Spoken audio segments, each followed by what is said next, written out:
में जाऊंगा। देखिए, एक बात से तो सहमत है पोरिया साहब भी, नैतिकता किसी को जबरदस्ती नहीं सिखाई जाती, लेकिन अब एक चीज जो आपको पोरिया, जो विपक्ष का अपना तरीका है, वो कहते हैं कि भाई हमें प्रश्न उठाने का एक जिम्मा मिला है, जनता ने दिया है, क्या हम वो सवाल भी ना पूछें? और जब जांच की बात होती है, किसी घटनाक्रम की बात होती है, तो वहां पर जवाब दे दिया जाता है कि आपकी जिम्मेदारी थी। तो वो कहते हैं कि अगर हमारी तरफ से भी कुछ गड़बड़ हुआ या हमारे किसी व्यक्ति ने गड़बड़ कराया, नूह का उदाहरण आप ले लीजिए, तो जिम्मेदारी तो सरकार और प्रशासन की थी उसको काबू में करने की। ये जवाब की नहीं विपक्ष ने कराया है। ये सीधे सीधे ऐसा होता है, इससे लगता है कि सब कुछ विपक्ष ही कर रहा हो। देखो अतुल जी, इस प्रकार जो विधानसभा का जो सत्र चल रहा है और इसमें जो विपक्ष ने हंगामा खड़ा किया, वो नूह हिंसा को लेकर के किया। और नूह की जो हिंसा है वो बड़ी दुख घटना है। और मैं बड़ी जिम्मेदारी के साथ ये बात कहता हूँ कि अगर समय रहते, अगर प्रशासन मुस्तैद रहता तो शायद ऐसी घटना नहीं घटती। और जब कोई भी घटना जब घट जाती है तो सरकार का दायित्व बनता है उस घटना को कंट्रोल करना, उस पर भाई कैसे हम रोक लगा सकते हैं, कैसे उस सिचुएशन को हम नॉर्मल कर सकते हैं। क्योंकि घटना तो घट जाती है भाई, देश में प्रदेश में कहीं ना कहीं तो कोई ना कोई घटना घटती है, हमें देखने को मिलती है। लेकिन सरकार का जो दायित्व है वो सरकार को निभाना चाहिए और सरकार ने निभाया भी है। जब ऐसी कोई घटना घटी तो उसके बाद स्थिति कंट्रोल की। आज जांच एजेंसी उस पर जांच कर रही है, 300 से ज्यादा एफआईआर उस पर दर्ज हो चुकी है। लेकिन विधानसभा में बार बार उस बात को उठाना और कि इसकी उच्च सदन पर, जैसे कि हुड्डा साहब जो बार बार कहते हैं कि इसकी जांच करवाओ, किसी जज से करवाओ, तो लेकिन मैं एक बात ये कहना चाहता हूँ, हमें हरियाणा पुलिस पर पूरा भरोसा है। जो जांच एजेंसी जो काम कर रही है उस पर पूरा विश्वास है। पहले वो जांच अपनी कंप्लीट कर ले। अगर हमें लगता है कि उस जांच में कोई कमी किसी प्रकार की है या विपक्ष को लगता है तो इससे उच्च सदन की भी जांच करवाई जा सकती है। लेकिन विपक्ष को इतना तो धैर्य रखना चाहिए। और भी जो अन्य जो जनता से जुड़े हुए मुद्दे हैं भाई, इसको जो मानसून सत्र शुरू होने से पहले विपक्ष की तरफ से एलिगेशन लगाए गए कि हमें समय बहुत ही कम दिया गया, इतने कम समय में हम क्या मुद्दे उठाएंगे, क्या सवाल करेंगे। अब इतना जो समय जो दिया गया, क्योंकि किसी प्रकार का जो विधानसभा सत्र में हमने कोई बदलाव नहीं किया गया भाई, हमने कोई बदलाव किया हो जो तो विधायक दल की संख्या जिसके पास जितनी है उसको उतना समय दिया जाता है। जो भी कानूनी प्रक्रिया है, जो सदन की जो प्रक्रिया है वो उसी तरीके से चलती आ रही है। लेकिन उस समय का सदुपयोग करने की बजाय आप सिर्फ हंगामे में ही उसको निकाल देंगे और बाद में आप प्रेस कॉन्फ्रेंस करके फिर सरकार पे आरोप लगाएंगे, तो ये जो दोहरी जो राजनीति है ये विपक्ष को नहीं करनी चाहिए। जब उसको जितना समय मिलता है, जिन सवालों को वो उठाना चाहते हैं, रखना चाहते हैं अपनी बात, उनको वो रखनी चाहिए। विपक्ष को जनता से संबंधित मुद्दों को उठाना चाहिए, वो उनका राइट बनता है। लेकिन सिर्फ हंगामा खड़ा करना उनका अगर मकसद रहे और सिर्फ सरकार को ही दोषी करार, हर बात को सरकार पे दोषी करार अगर वो करे और जो जनहित में जो जुड़े मुद्दे उन पर वो बात ही ना करना चाहे, तो फिर काहे का विपक्ष, फिर क्यों समय की। ठीक है, यानी मंशा पर फिर सवाल खड़ा होता है कि मंशा क्या सवाल खड़ा करना है, जनता के मुद्दे उठाना है या सिर्फ हंगामा करना है? क्योंकि अब यहाँ पर प्रश्न ये है कि जो हंगामा हो रहा है वो सारी चीजें हम देख रहे हैं, लेकिन उस बीच में प्रश्न भी उठाए गए। क्या प्रश्नों के जो जवाब है और जिस तरीके की भाषा दोनों तरफ से, क्योंकि कुछ शब्दों को हटाना पड़ गया, क्या वहां पर दोनों ही पक्ष अपनी सही भूमिका निभा रहे हैं? 3 दिन का अगर सत्र है तो उस 3 दिन में क्या जो मोटिव है सरकार का, और ये तर्क दिया जा रहा कि पहले तो साल में 2 ही होते थे, हम 3 करा रहे सत्र, वो मोटिव पूरा होता दिख रहा है? देखो अतुल जी, मैं पहले भी कह के हटा हूं कि जो इस बार जो विधानसभा का जो सत्र है वो उसी तरीके से चल रहा है जैसे पहले चला है भाई। किसी प्रकार के कोई हमने चेंजमेंट इसमें नहीं की है।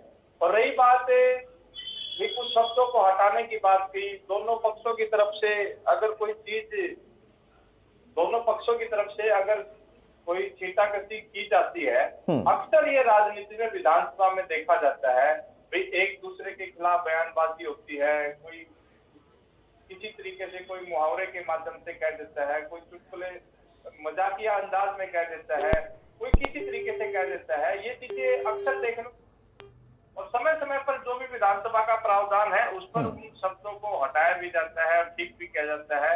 लेकिन अभी इस तरीके से ऐसी कोई चीज विशेष रूप से नहीं देखने को मिली कि जिससे कि हम इस बारे में हम बात करें। हम अगर आज हम बात करेंगे तो विधानसभा के सत्र में वो जो जनता से जुड़े मुद्दे हैं आज उन पर भी बात करने की जरूरत है। लेकिन बार बार सिर्फ मुंह हिंसा को ही उठाया जाता है। मुंह हिंसा में दोनों पक्षों की तरफ से आरोप ये लगाए जाते हैं, भाई ये हिंसा कैसे भड़की, भाई वो ट्विटर के माध्यम से, फेसबुक के माध्यम से या सोशल मीडिया के अन्य प्लेटफॉर्म से, भाई उस विषय पे हर तरीके से सरकार द्वारा जो जांच एजेंसी जो बनाई गई है, पुलिस उस पर अपना पूरा काम कर रही है।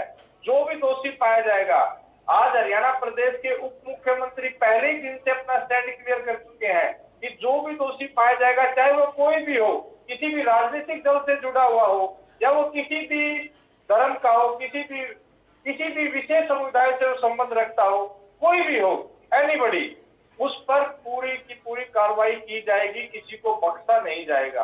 आज अगर 300 से ज्यादा एफआईआर अगर दर्ज की है तो हरियाणा सरकार की जो जांच एजेंसी जो कमेटी है जो पुलिस द्वारा की गई है, तो पूछताछ की जा रही है। किसी पर अगर शक है उस पर पूछताछ की जा रही है।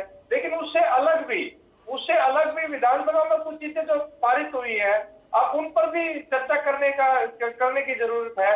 चाहे वो आप नगर निकाय के चुनाव को लेकर के जो वार्ड बंदी का जो मुद्दा था वो मुख्यमंत्री ने सोल्व किया है, और चाहे वो उसके लिए जो पदोन्नति से जो ठीक है किया है। लब्बोलू अब ये है कि आप यही छोटी छोटी चीज आ रही है ना। ठीक है कोरिया साहब, अब भाई ये बात तो सही है डेनिवाल साहब की कि अगर कोई मुद्दा वो उठा रहा है और उस पर स्पष्ट तौर पर यह कह दिया जाए कि नहीं हम ये करेंगे ही नहीं, तो फिर बेटी बचाओ वाला भी जिक्र उठेगा और दूसरे कई और मुद्दे हैं जिस पर सरकार को वो घेरेंगे भी। ये जिम्मेदारी है विपक्षी, जनता ने उन्हें भी चुनकर ये जिम्मा देकर भेजा है सदन में। अब वहां पर दोनों के बीच में बैलेंस बनाने की जिम्मेदारी उनकी होती है जो सत्ता में बैठे होते हैं। सर्वदलीय बैठकें इसीलिए बुलाई जाती थी, एक आम सहमति बनाने की कोशिश इसीलिए की जाती थी कि भाई हमारा इतने समय का सत्र है, हमें इन मुद्दों पर सवाल अगर लेने हैं तो उस पर इस तरीके की सार्थक चर्चा हो जिसका कहीं ना कहीं एक परिणाम जनता के लिए निकले। अतुल जी, जितने भी सवाल विधानसभा में उठाए गए या जितने भी सवाल विधानसभा में किसी भी विधायक की तरफ से लगाए गए, उन सब का लिखित में जवाब दिया गया। और रही बात है जो धानीवाल जी जो बात कर रहे हैं, जो बार बार एक मुद्दा और उठा, मुंह हिंसा से अलग अगर कोई मुद्दा उठा, वो उठा संदीप सिंह जी के मामले का। और संदीप सिंह जी के मामले का जवाब मुख्यमंत्री जी ने दिया। अब मुख्यमंत्री जी भारतीय जनता पार्टी के प्रवक्ता भी इसी पैनल में जुड़े हुए हैं, आप उनसे उनका जवाब ले लीजिएगा। लेकिन मैं आपको एक बात ये कहना चाहता हूँ कि कोई भी व्यक्ति चाहे पक्ष हो या विपक्ष हो, किसी को नैतिकता को ऐसे सौंपा नहीं जा सकता, किसी को ऐसे जबरदस्ती आप नैतिकता नहीं सिखा सकते। बार बार नैतिकता के आधार पर उनसे इस्तीफा मांगा जा रहा है और उनसे कहा भी आप इस्तीफा दो। अगर दुष्यंत चौटाला जी प्रदेश के मुख्यमंत्री होते तो मैं इस बात को दावे से साथ कह सकता हूं, क्योंकि मुख्यमंत्री का ही विशेषाधिकार है किसी मंत्री का इस्तीफा देना। वो उप मुख्यमंत्री के पास ऐसा विशेषाधिकार नहीं है। मतलब आप चाहते हैं ना कि वो इस्तीफा दे दे, विपक्ष की मांग के साथ आप भी है ना। मैं सिर्फ अतुल जी आपको सिर्फ एक बात ये कहना चाहता हूँ, हाँ। मैं सिर्फ ये बात कह रहा हूँ कि बार बार ये बात उठाई जाती है, इससे पहले भी उठी है, ये नहीं है कि सिर्फ इसी बार उठी है। भाई ये कहा जाता है कि नैतिकता के आधार पर दे। मैं आपको ये कहता हूँ कि किसी को आप जबरदस्ती नैतिकता का पाठ नहीं पढ़ा सकते। नैतिकता के आधार पर तो अपनी मर्जी से, अगर मान लो मेरे साथ, मैं अगर मंत्री होता, मेरे साथ ऐसी कोई चीज हो रही होती तो वो तो मुझे खुद से देखनी चाहिए ना, मेरा तो व्यक्तिगत फैसला है भाई मैं इस्तीफा दूं या ना दूं। लेकिन जो अगर सब जुडिशियल अगर कोई मैटर है, अगर वो पुलिस ने कोई चार्जशीट बना। पोरिया साहब, अतुल जी, आखिरी दिन कम से कम पूरा सदुपयोग होगा समय का। बिल्कुल अतुल जी, सदुपयोग तो जो समय का तो सरकार की तरफ से प्रयास तो रहता है कि पूरा का पूरा एक एक मिनट, बल्कि एक एक मिनट नहीं एक एक सेकंड सदन का जो समय है उसका पूरा सदुपयोग हो। और जो बचा हुआ जो समय है उसमें आपको देखने को मिलेगा सरकार द्वारा कई विधेयकों को पारित किया जाएगा। और जो जनहित में है वो फैसले लिए ठीक है, जाएंगे। जनता भी यही चाहती है कि जो जनहित की बात हो, सदन के अंदर उनके चुने हुए सदस्य, वो चाहे पक्ष में बैठे हो, सत्ता पक्ष में के साथ साथ विपक्ष में बैठे हो, उन सबके जरिए वो पटल पर आए और उसके एक सार्थक परिणाम भी निकलता दिखे। बहुत शुक्रिया बत्रा साहब आपका, पोरिया साहब आपका, बाल मुकुंद जी आपका, रजवन